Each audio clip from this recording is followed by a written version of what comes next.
So what if you could be everywhere at once, on YouTube, on social media, in someone's inbox, every day, 24/7, all without even showing up?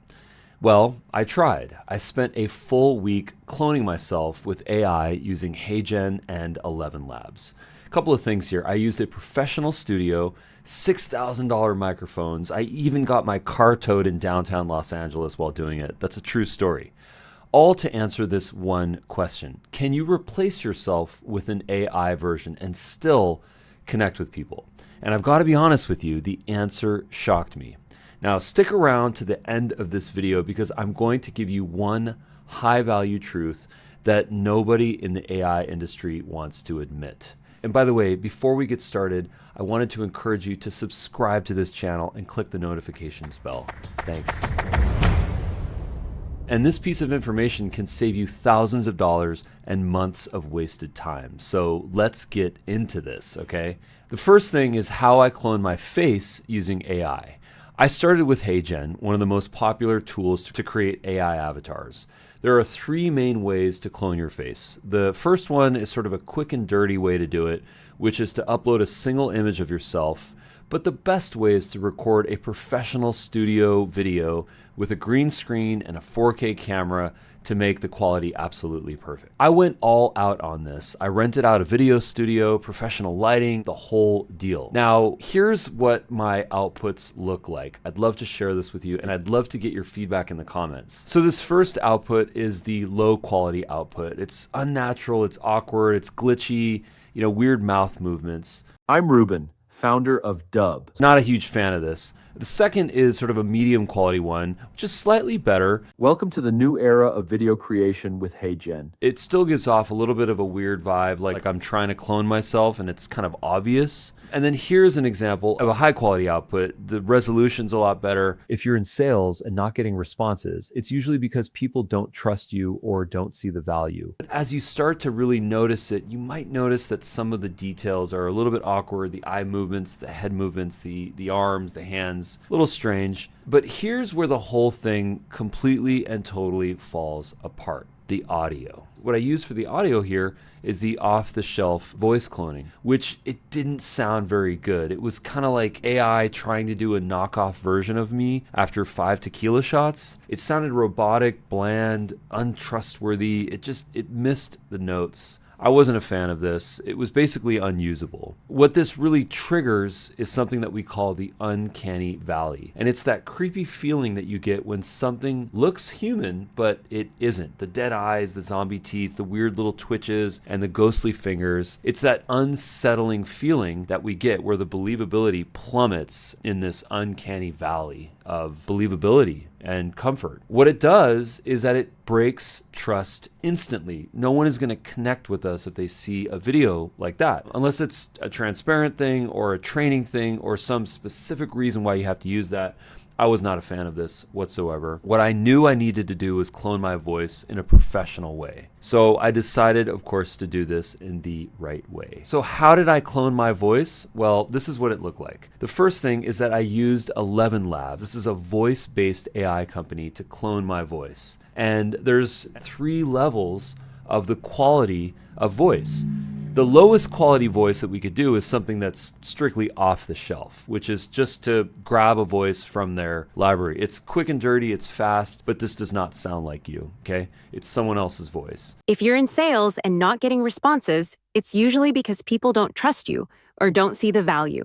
The second thing is sort of a medium quality where you upload a short video recording and then it sort of generates the voice from you. It was okay. It was not great. The quality wasn't great and the emotions and intonation was not perfect. But the third option, which is the highest quality option, is where I went to a professional recording studio and I used 2 microphones to capture my voice. Number one was a $4,000 Neumann U87 microphone, which is a classic microphone that's been used by Beyonce and the Beatles and Ray Charles. And the second microphone that I used was the famous Shure SM7B, which is of course the microphone that Michael Jackson recorded Thriller on. A lot of podcasters choose this microphone because of that ASMR type quality, like guys like Joe Rogan. Now I also hired a sound engineer to help me with this. We didn't just record lines here, though. We recorded emotions, a sad voice, an angry voice, a happy voice, a thoughtful voice.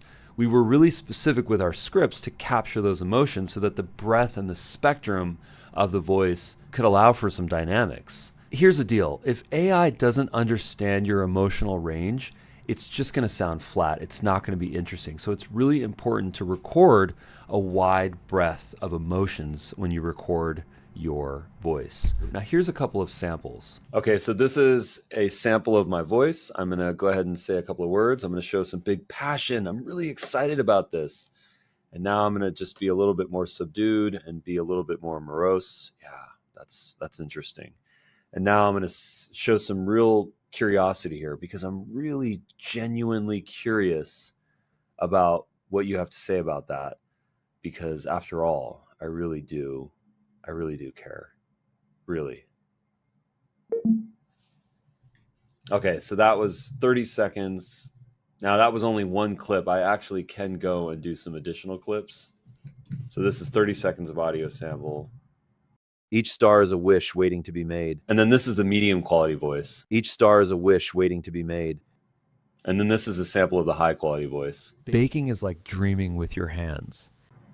Baking is like dreaming with your hands. So now what happens when you combine your face and your voice? What I needed to do to make this possible was to have an API integration from HeyGen into ElevenLabs. So this was a little bit of a technical thing, but after getting my credit card on both websites and then generating an API key, I was able to do an integration. Okay, so low quality video and low quality voice, it's total cringe. There's no way I'd ever send this to a client or even my worst enemy. When you get medium quality audio and video, it's still a little bit weird. The eyes don't track, the voice doesn't sound great.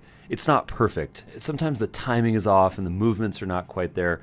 It's not quite me and I just don't feel comfortable.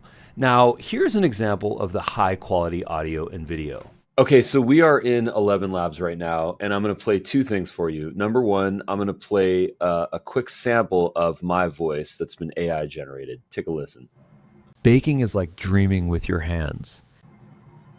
Baking is like dreaming with your hands. So if I were to say that in real life, I would say baking is like dreaming with your hands. Baking is like dreaming with your hands. Baking is like dreaming with your hands. Not bad, not terrible. Here's where it gets a little bit strange. I'm going to go ahead and go to the text-to-speech generator here. And I've got a joke preloaded here. And let's go ahead and listen what this sounds like. So this is an instant AI generation of my voice based on the text on the screen, this joke here. Why don't skeletons fight each other? They don't have the guts. It's kind of weird how it said the word guts. Why don't skeletons fight each other? They don't have the guts. Why don't skeletons fight each other? They don't have the guts. I would say it like this. Why don't skeletons fight each other? They don't have the guts. So it's an interesting nuance. You might not notice this after one clip, but imagine a video that's several minutes long, like 10 minutes.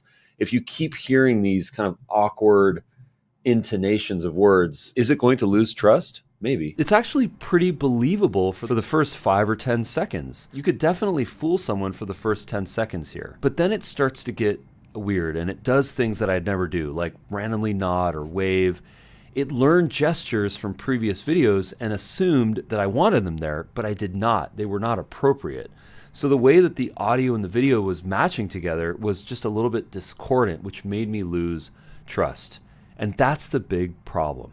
AI is still guessing. It doesn't understand nuance, timing, or subtlety. It doesn't know your soul yet. So now let's get into something that's very interesting, which is the hidden costs of AI cloning.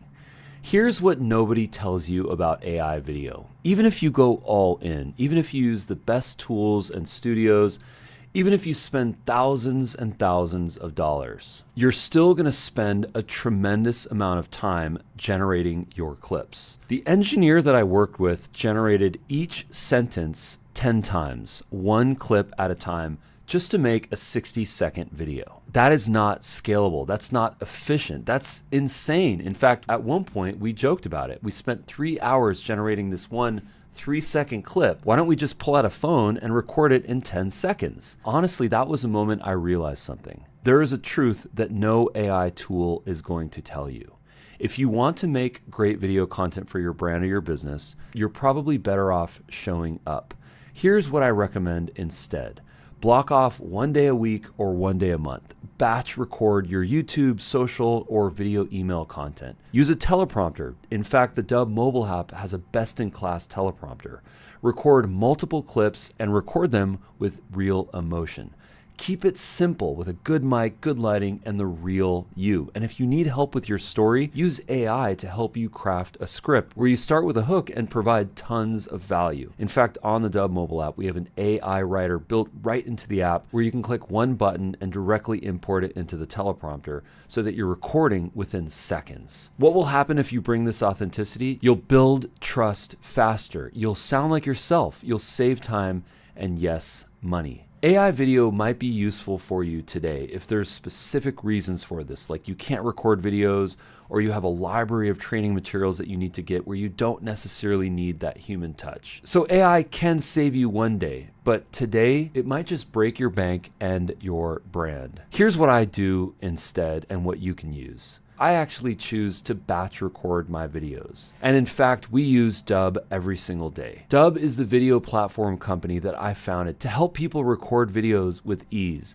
because I was tired of all of the friction. A couple of benefits that you get with Dub. Number one, you can use AI to write your scripts. You can use a teleprompter. You can record your screen or face videos, and you can host your videos on a dedicated landing page with your calls to action. I can create and send a complete video in minutes. No studios, no awkward clones, no regenerating clips. In fact, since we started Dub, over 100,000 people have signed up. If you want to make video fast, human, and effective, click on the link below to get a free 7-day trial. We offer daily training so that you can create a strategy for your business, and we even have a weekly coaching program with the co-founder of the company. If this video helped you, click like and comment below, and of course, subscribe to this channel if you haven't done so already. Again, we'd love to get your feedback in the comments below, and we can't wait to see you at the next video. Thanks.